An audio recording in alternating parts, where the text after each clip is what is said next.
I would like to invite to the stage our moderator and our panelists for a discussion on global leadership through business innovation and integration.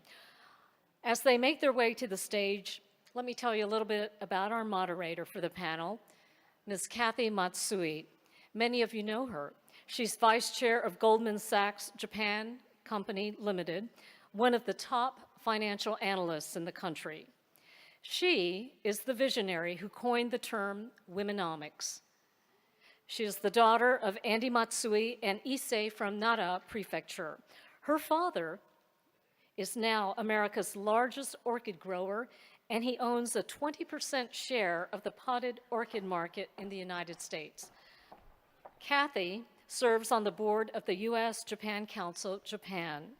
Kathy and our two panelists, Kathy will make our introductions of our distinguished panelists, so if I could ask you to please take the stage. Thank you.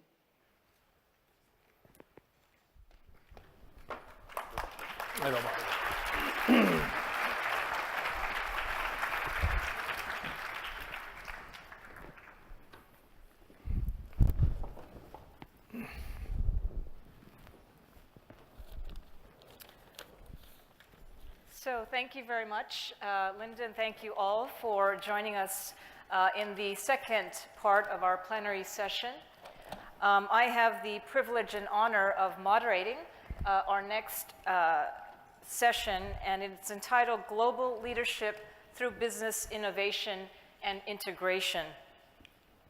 I have joining me two of the most successful business leaders in Japan, and I'm going to briefly introduce them, although I know they do not need much introduction.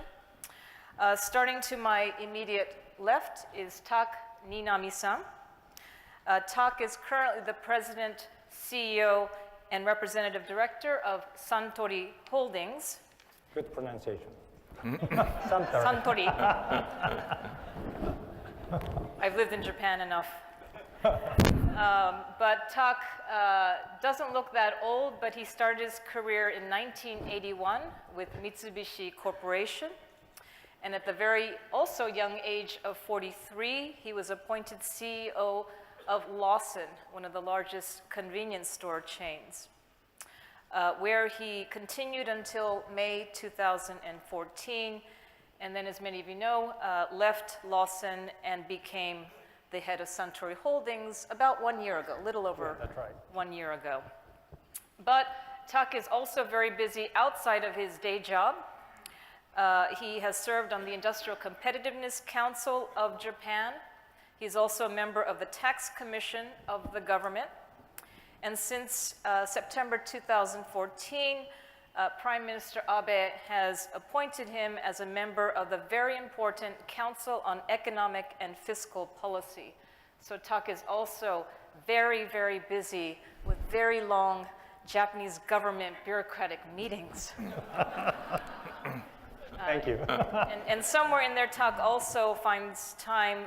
He graduated with an MBA from Harvard Business School, but he also serves on the USJC Board of Counselors. And to my far left is... Are you sure you want to go through my bio after? Yes, impressive absolutely, bio? Paul. So Paul Yonemine is currently Country General Manager and President of IBM Japan Limited. I didn't know this. It is the fastest growing part of IBM globally. Did you know that? He is the son of Maui-born baseball legend and Japanese Baseball Hall of Famer Wally Yonemine. I believe there's a little section or page in your booklets that talks about Wally, his father. But Paul has had an illustrious career himself, devoting his career to promoting the globalization of Japanese corporate management and operations. And you've worked for a number of companies ranging from KPMG Consulting, Japan. You were the chairman of Bearing Point Asia Pacific. You were also the senior advisor to the mayor of Honolulu, Hawaii. He has some ties with Hawaii. And also president of Hitachi Consulting Limited.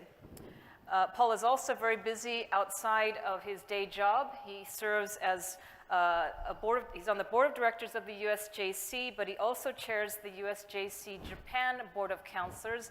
And I must add, if you see all these company names, sponsors behind us, much of it is due to the hard work and efforts of Paul Yonamine, also Scott Sato, for leading the charge, and Masa Tanaka for leading the charge in fundraising for this huge event. So I really want to thank Paul for his efforts on USJC's behalf.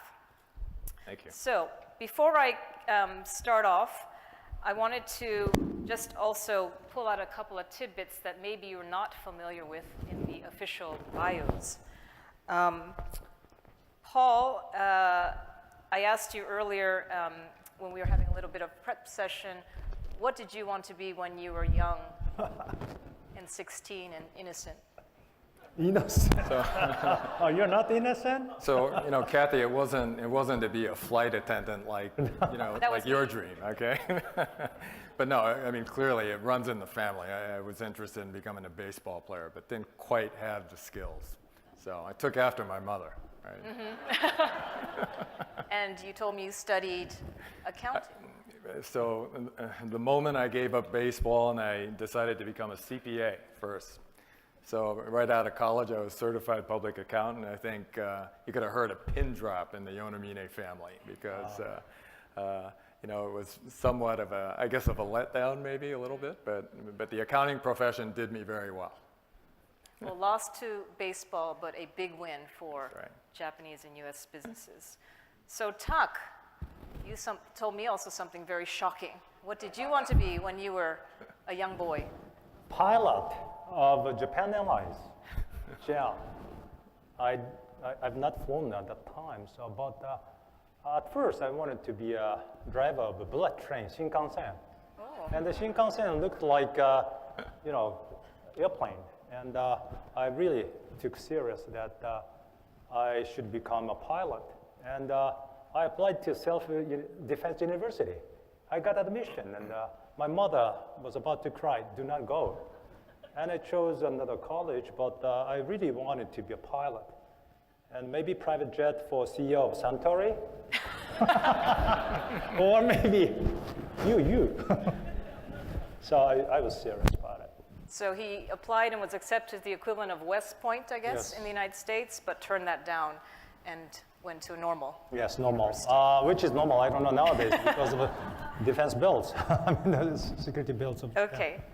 So the panel that we are charged with is supposed to look at a couple of topics. One is how the integration of Japanese and American business culture, markets, and practices can be harnessed to strengthen global operations. And second is to consider and talk about how innovation can be a driver for successful global expansion.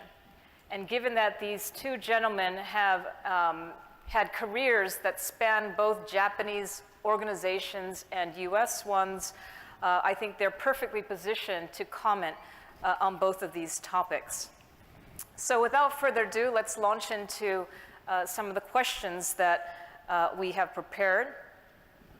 First off, Tak, after a successful career with Japanese corporations such as Mitsubishi Shoji and Lawson, you became president and CEO of Suntory Holdings, which, as some of you do not know about Suntory's background, but it's a very tight family-controlled business for, what, 4 generations, I think?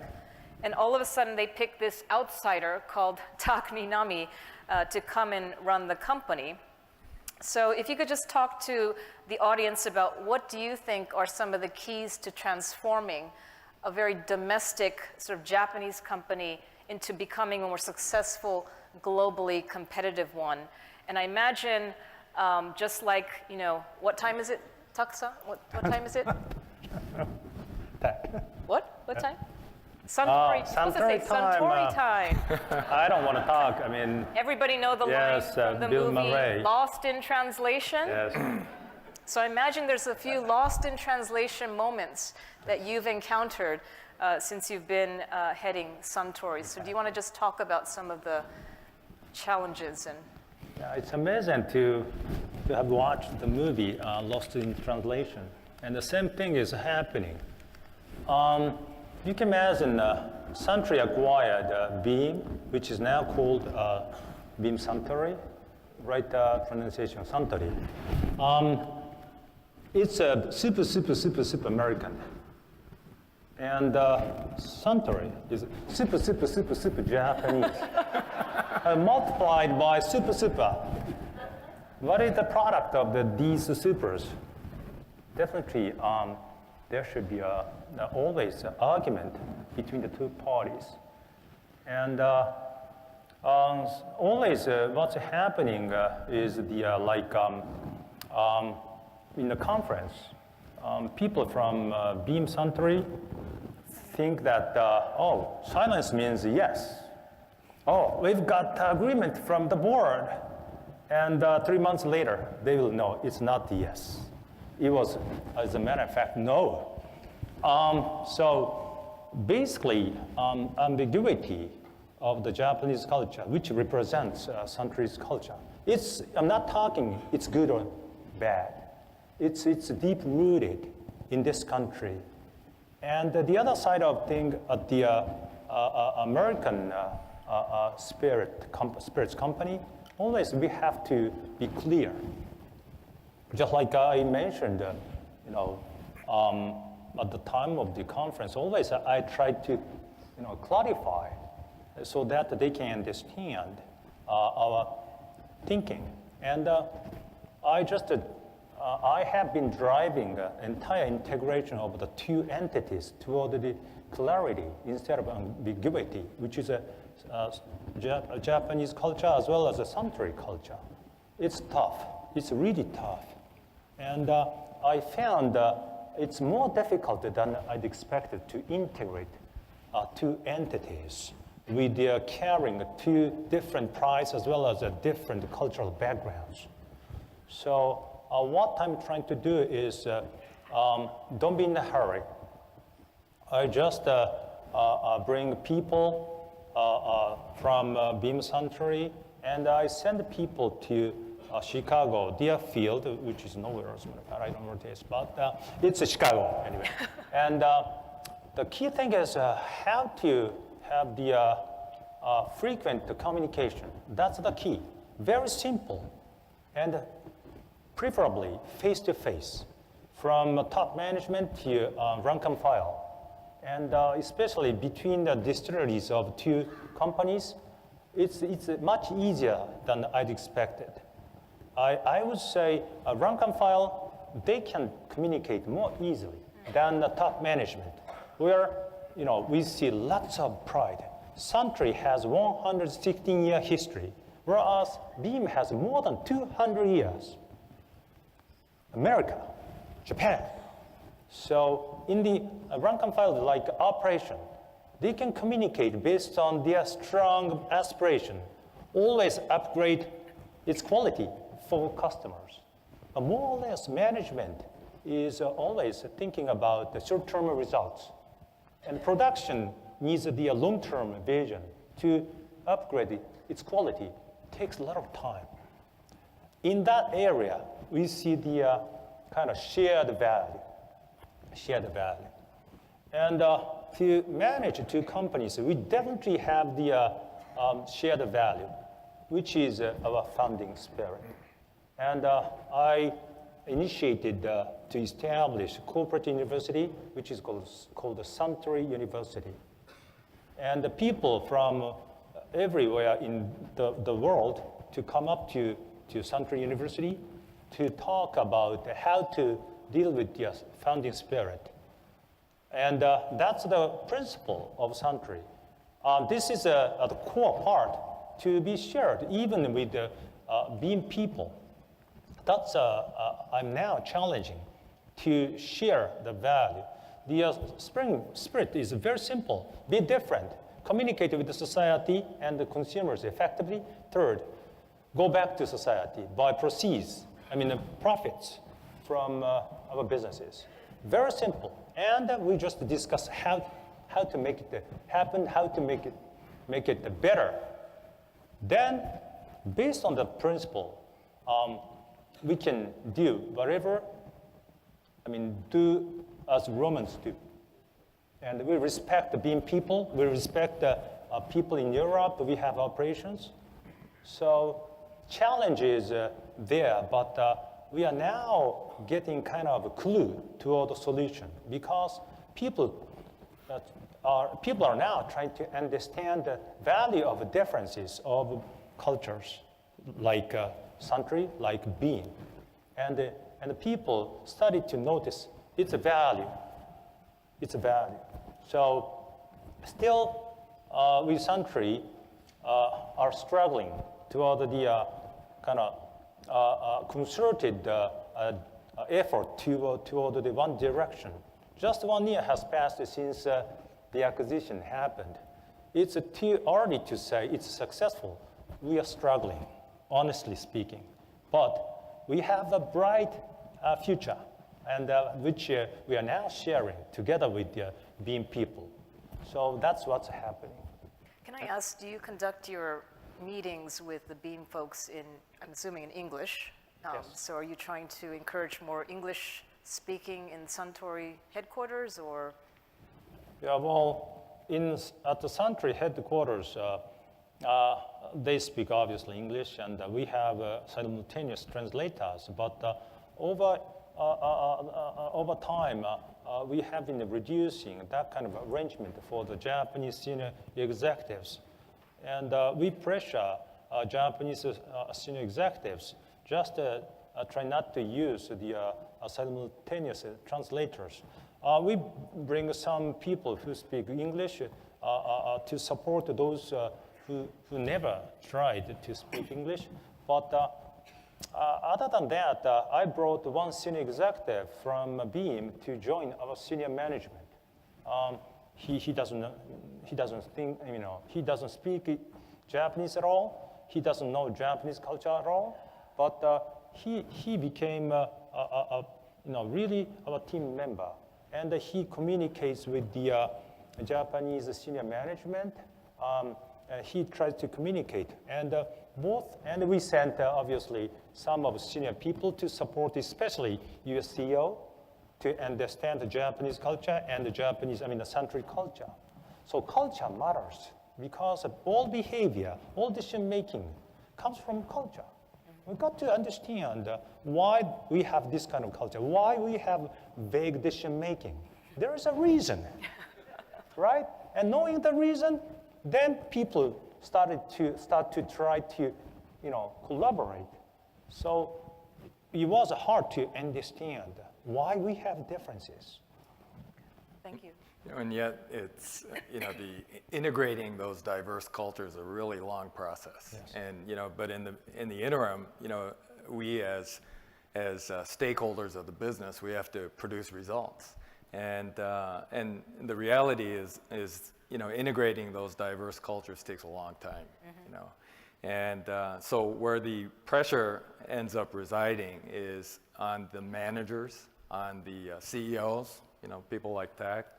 They need to be more multicultural and be able to manage the business well in Japan, manage it in the US, develop a roadmap for integration. But it's not an easy process, right?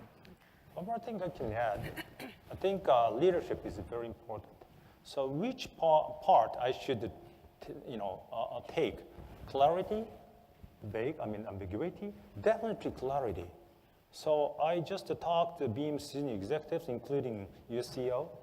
I like this, I don't like it, because very simply in front of the Japanese people, and try not to avoid conflict up front. Because 3 months later, they were so disappointed, knowing that silence was no. And up front, we should have conflict. And my point is, a leader has to demonstrate it's okay to have conflict and do it right now, instead of 3 months from now. How can you explain 3 months later in a situation where people in the US are so disappointed? Just to do it. So that means a leader, a Japanese leader, even a Japanese leader, I would say, have to demonstrate we can argue. in front of anybody. That's clarity with why to the U.S. Our counterpart in U.S.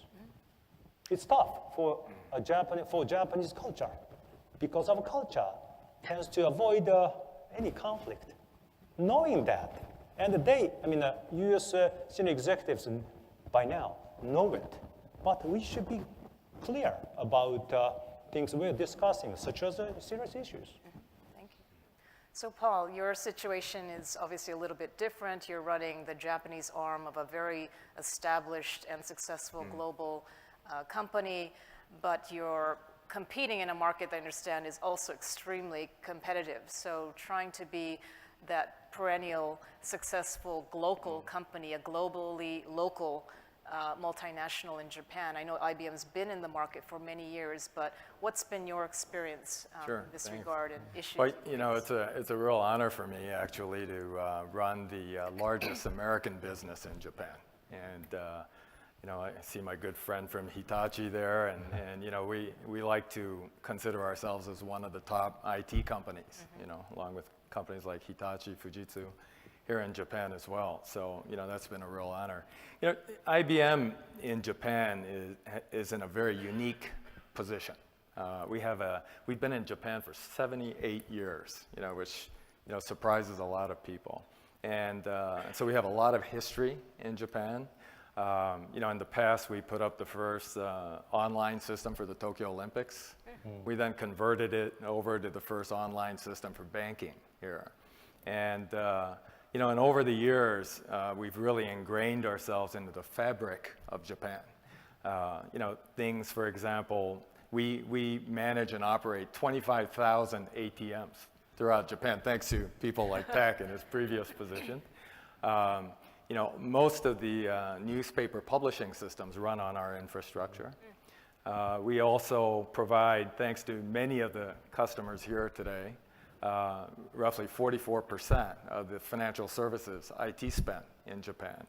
And most importantly, Bank of Japan runs on our infrastructure. So again, we're very ingrained in the fabric of Japan, and because of our history, we have a very unique position where many of our customers consider us as a Japanese company, and it's a real honor, actually. That said, so we're very local in that perspective. We have 23,000 employees in Japan. 99.9% are Japanese. And so we enjoy that local flavor. But on the global end, we make a very concerted effort to continually be in sync with our headquarters. My wife, who's here today, can attest to my early morning conference calls and my late evening conference calls. And it's a lot of work, to be global. But it's necessary for me and for most of my leaders, in IBM to be in sync with other countries in the organization. So we provide, the best-in-class technology and the best practices to our customers. Because, if you're going to be driving, a German car and you're going to wear Italian suits and you're going to eat McDonald's and drink Coca-Cola, we're all global today, right? And we have an obligation for many of our customers to be able to provide them, with the state-of-the-art global information. Now, given that as a backdrop, we've gone through a lot of cultural challenges. It's a real culture change, and it takes a lot of work. But there again, as a service provider who's been in Japan for 78 years, where customers have, been very nice to, give the business to us to support our lifestyles. We owe it to them, to provide that type of, global information. And so, many times it's tough for our employees, but we tell them that that's the direction. You have a certain culture you could preserve personally, the great things about Japan. People in the U.S. are great things on the U.S., but from a business perspective, we're all going global already. It's very clear. So that's pretty much where we're sitting right now. How has IBM Japan been able to strengthen IBM globally? Because I think you're taking on some very interesting. So I don't know if everyone remembers the ThinkPad. We ended up divesting our PC business. We got out of all areas that were commoditizing. But the ThinkPad looked like a bento box because it was developed in Japan, right?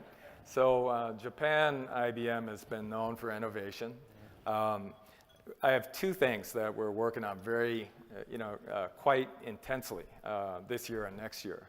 The first is around robotics with our partner SoftBank, where we signed a multi-year agreement in localizing our Watson cognitive computing technology.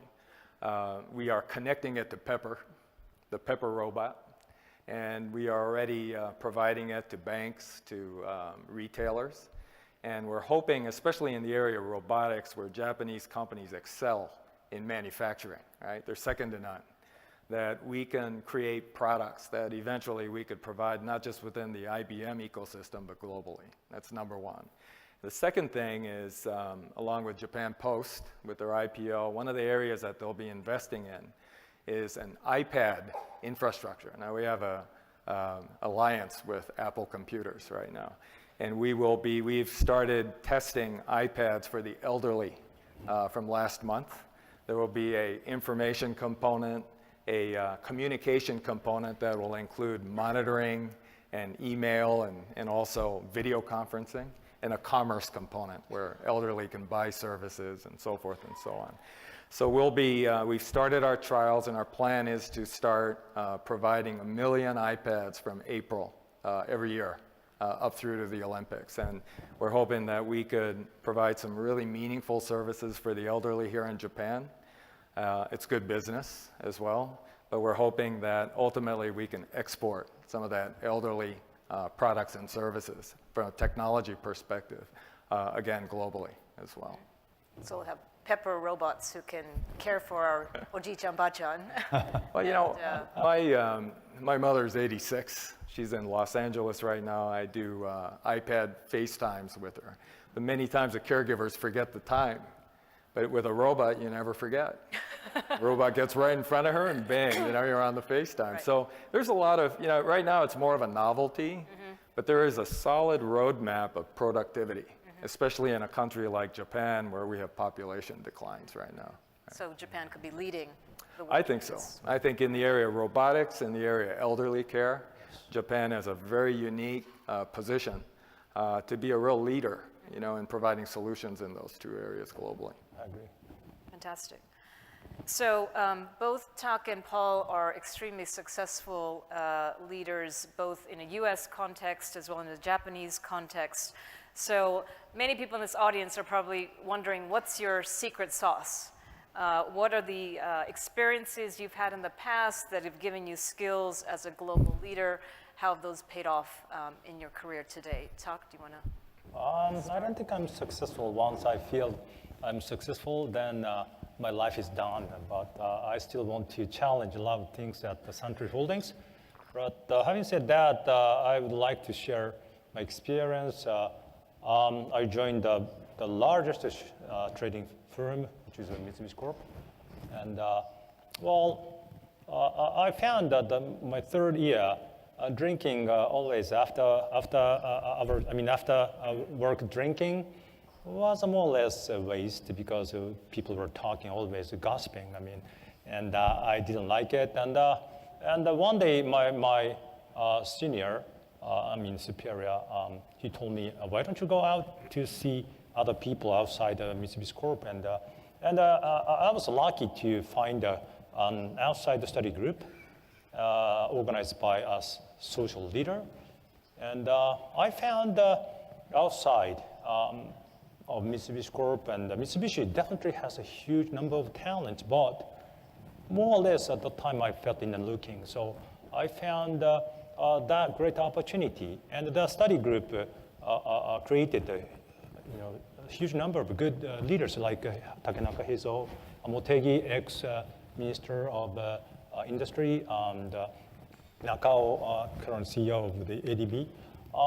I just had such an experience, and then I felt we need to have, I have to be different from those in Mitsubishi Corp, and I chose my career to have the joint venture with a French company, which is which provided the meal services to hospitals. the reason why I just found meals were served around 4:30 to 5, and not warm, rather cold. I thought somebody should fix it, and that's me. And I founded a joint venture with the French partner, Sodexo Alliance. Later on, they acquired Marriott. And I brought the partner as a joint venture, and that became public 8 years from then. I served 8 years for CEO. My point, I became a CEO for that small venture at age 33, invested by Mitsubishi Corp and the Mitsubishi Bank as well.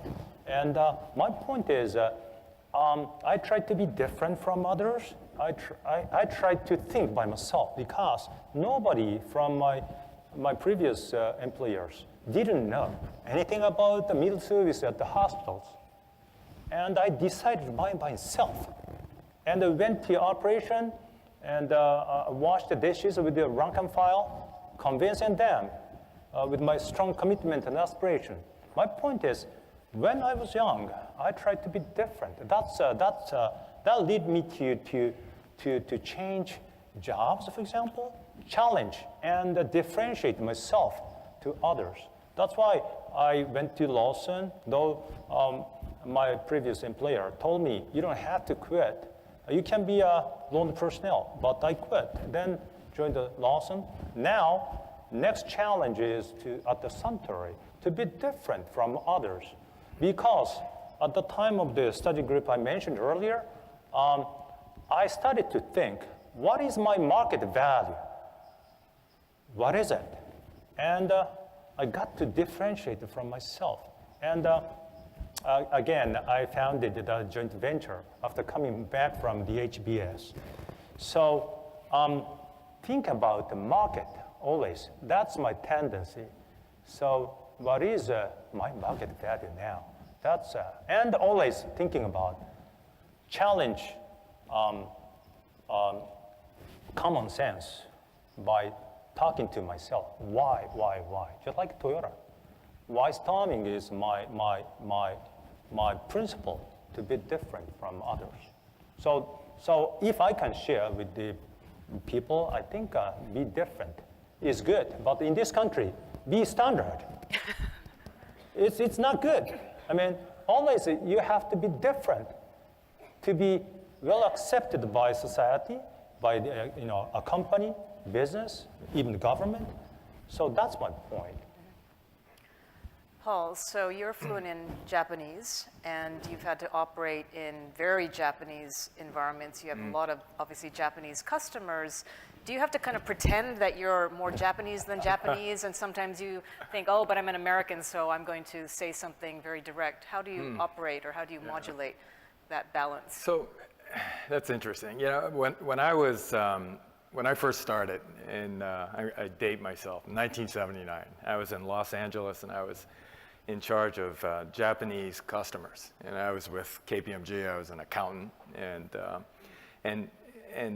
it's true. A lot of my customers wanted, to give me a lot of business because I spoke the language, and I understood, I understood the way of Japanese business, quote unquote.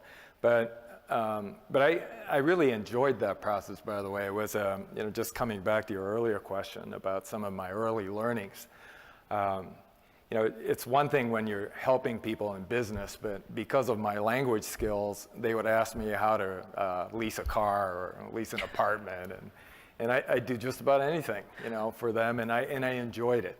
And that's when I realized for the first time that fulfilling a need in someone is very satisfying. And I realized early on that being in the service industry is very rewarding, for me personally.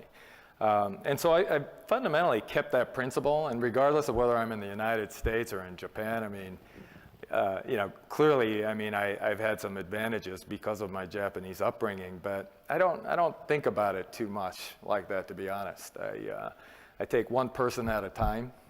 Even in the United States, from Hawaii to New York, people are pretty diverse there, right? So, you can't really just group people, so to speak. Everyone's different. So, I like to think that I've kept that principle in mind as I've done business. Now, all of that said, in Japan, especially these days, when we need to sell higher value and provide more value to our customers, because quite honestly, the more value I provide to a customer, the more they're going to pay me, because it's all about return on investment. And when I do that, many times I need to be quite provocative. Many times I need to get out of just selling computer boxes and sell them a solution, an end-to-end solution. I have to be a little more aggressive. I need to be more creative and provocative. And that's very difficult sometimes for my Japanese sales force to do that. And being Japanese American and American, maybe sometimes I'm forgiven. There's a number of people here who probably have forgiven me. So it's like a switch you can turn on and off. I could be a little more over the top, so to speak. But I always like to think that I'm doing it for the benefit of the customer, because I like to help customers, right? So I don't know if I responded to your question well, but You even differentiated a lot, and you're a role model. That's right. Yeah. So next question is, because we're talking about globalization and how to manage increasingly global businesses, it inevitably involves the discussion around talent and how do you manage. You talked a little bit about your experiences so far with Beam, but what have you learned in your experience in your years of doing business, and what are the keys to developing the right quality of human capital in your businesses? I think you wanted to talk a little about diversity. Yeah, well, I mentioned earlier a bit about the value of diversity. But in this country, it's really tough to accept the different values so easily. On the surface, they try to understand the value, but in depth, it's very hard to appreciate the diversity, because for 20 years under deflation, we avoided to challenge something new. And the diversity comes with always innovation after all. But it costs a lot for a corporate to keep talking to people the value of diversity. That's why I founded the Century University, which is a corporate university, to bring people from all around the world. We have operations in more than 30 countries. And everybody gathers at Century University to talk and discuss by a team. And again, that's based on the founding spirit. But over time, even 1 year, our people are now finding the value of differences. And because of the different perspectives, we can find innovation, because our first part of the founding spirit is be different. So that means you got to have the different products which are competitive and which are not copied products from of the competitors, but to be innovative, to keep innovative. Diversity is the key, and it's shared, but it's hard to implement. To keep implementing is really costly and time-consuming, and it's a leadership issue of a CEO, because the return comes after, and maybe more than 3, 4, 5 years. And not only, I'm talking about not only gender, not only cultural differences, cultures, but also backgrounds of people who got knowledges, experiences. We have the 30 countries, we have non-alcohol beverage, we have alcohol beverages, and plus supplements like nutritional products business. So diverse business itself. And we could get maybe a conglomerate discount. I feel so good because it's not a listed company. So, but having said that, I definitely Century needs and now experiencing the value of diversity, which is the key again. So it's tough. We don't know yet the return will come up. With the strong commitment by CEO, definitely. It's dependent on commitment of a CEO. Can I also ask you about, there are many stories of challenges when Japanese companies acquire non-Japanese organizations. the compensation scales and systems, evaluation, promotions are quite different. How? That's a good point. Basically, the compensation scheme in this country and at Suntory as well is not so complicated because large corporations like Suntory, we have lifetime employment. This is a strong incentive, right? But whereas Beam doesn't have such a lifetime employment. So which means their compensation, if they say long term, 3 years is too long. And always they just take a look at the short-term results to demonstrate, to ask for more compensation, which is natural. But it's hard for Japanese senior executives to understand why you guys have this much and our CEO doesn't get this much. And and I say that's okay. I'm okay. But there's a huge gap of understanding about compensation because it's completely 180-degree different. So how to instill the culture to allow to understand compensation system, because we definitely have to do as the Romans do in the United States. We pay a lot, that's market. And in this country, there's no mobility of labor. So maybe I should be valued higher, but don't know. But the difference is definitely lifetime employment versus short-termism. And the short-termism is hard to understand for our staff members. Paul, do you have any additional Yeah, comments? so, many times, when we talk about workforce, you always hear in Japan that, that the workforce isn't global, that they're not risk-taking, or, and there's always somewhat of a negative connotation. And yet, to be honest, I'm a real fan of the Japanese workforce. I think in terms of education and work ethics, they're probably second to none, and it's exactly, some of those attributes that has made Japan what it is today. From 7 years ago to, well, we say it's the third largest economy, but, it clearly, is one of those wonders, on how it made a major turnaround. But that said, times are really changing today, and I think in some of the, earlier speeches that were made today, there's an indication about what's happening in Silicon Valley and how companies are becoming more agile, and as with all technology, eventually they all land in Japan. And there could be a lot more new disruptors, for example, which is going to require a lot of Japanese companies to start becoming a lot more agile and to become more transformational. And with that, it takes a lot of risk-taking. It takes more trial and error, where you give permission and approval to fail as long as you're learning. And these things are very countercultural up to now.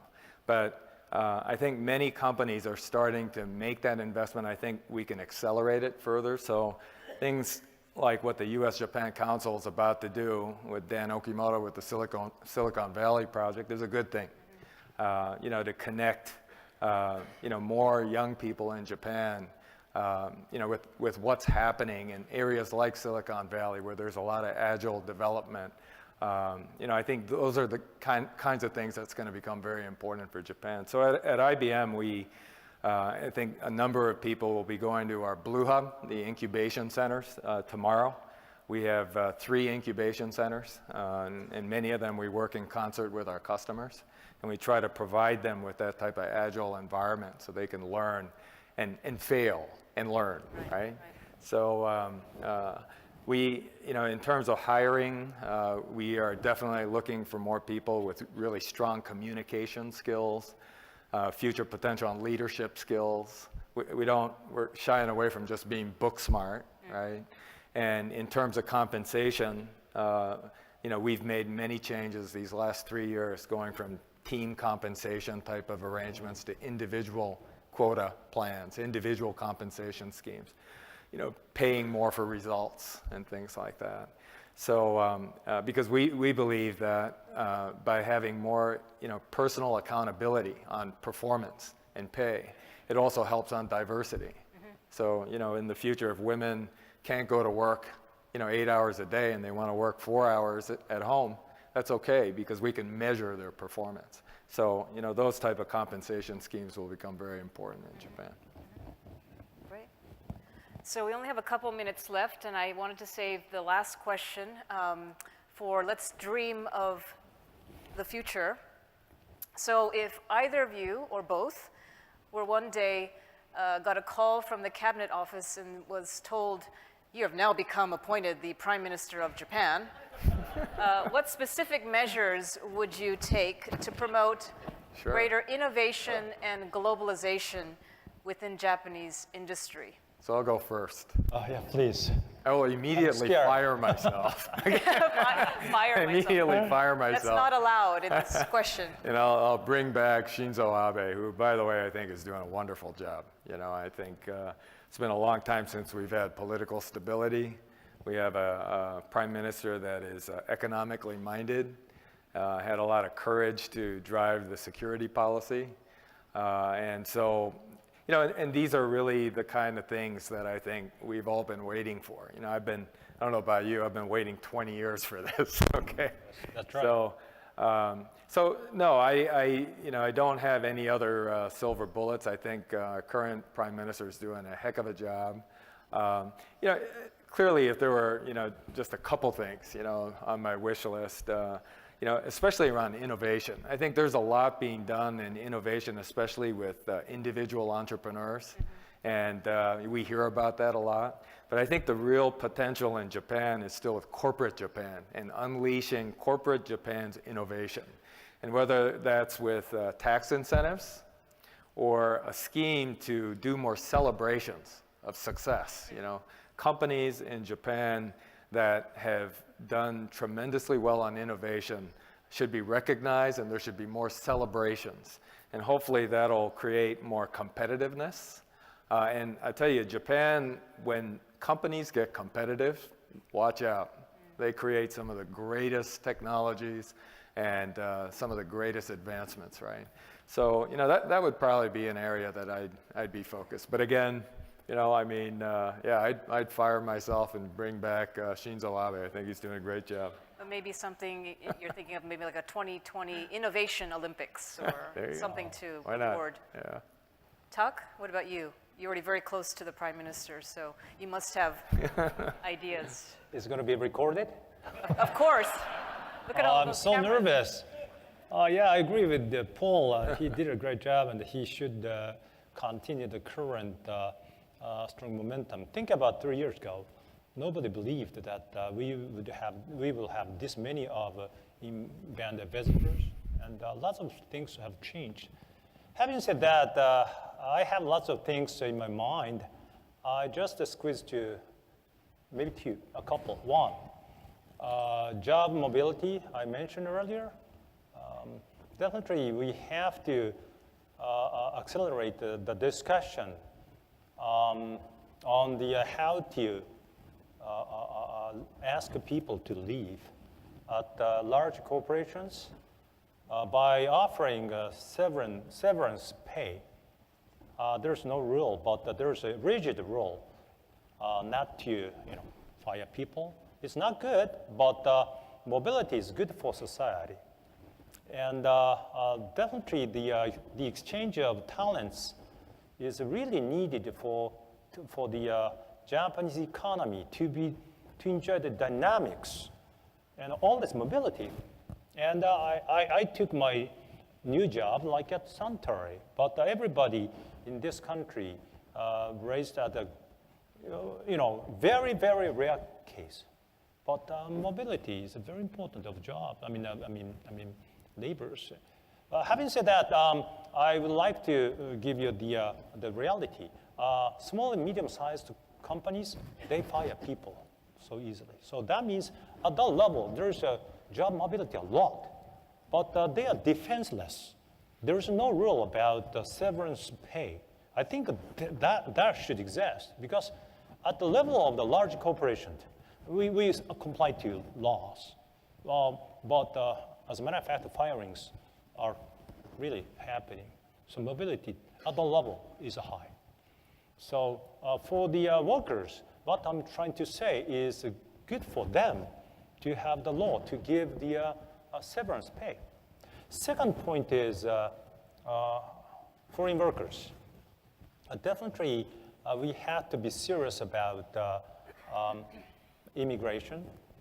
And I have to be very serious for the implementation. There's already a foreign training system as a aid program to countries. They need human resources to have the certain skill sets. And that ranges from IT to cleaning fish for sushi, for example. So there are many fields for that applied to foreign training system. And those foreign trainees can stay only 3 years. And then basically they have to return to their home countries. And now the duration is going toward the 5 years. But after then, they have to return. So what about to change the law or regulation for them to choose whether they can stay or they want to go back home? And after 5 years, they can get the green cards, for example. Because two things. One, definitely, if they want to stay, they like Japan. 5 years, they are already accepted by a bunch of Japanese people. That's good. So that means, and they have skill set to make a living already by then. So definitely two things. And the first one is definitely we have to think about to advance. And the second one, maybe long term, but take a look at the inbound visitors. You know, we are okay to accept the people from abroad already. So we should start discussions of the two areas which I just explained. So you heard it here first. The Prime Minister Nino and Innovation Minister Yona Mine-san. Thank you so much, gentlemen, for Thank you very much. Thank you very much.